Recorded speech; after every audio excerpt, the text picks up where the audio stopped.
Жив козак привіз, купав роки 23, любив козак дівчину, і сиром пироги. Чули ви, любив козак дівчину, і сиром пироги.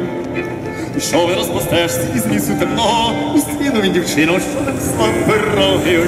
Чули ви, стрінув він дівчину, що несла пироги.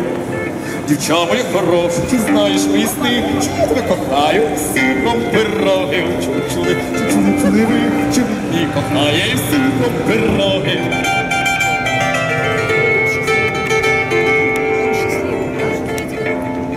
Дівчина, як почула козацькі мрії сни, відразу запросила на свіжі пироги.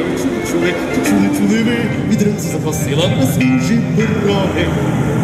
Ранж до миті щасливої пори, вона його цілує, а він їсть пироги. Чули ви, вона його цілує, а він їсть пироги.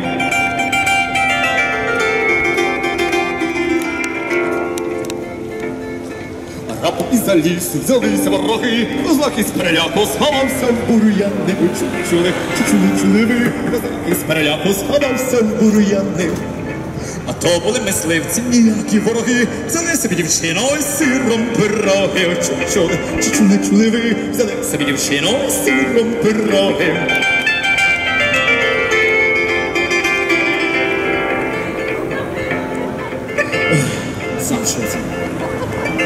Козак гірко заплакав, ой, люті вороги, візьміть собі дівчину, віддайте пироги. Чули ви, візьміть собі дівчину, віддайте пироги.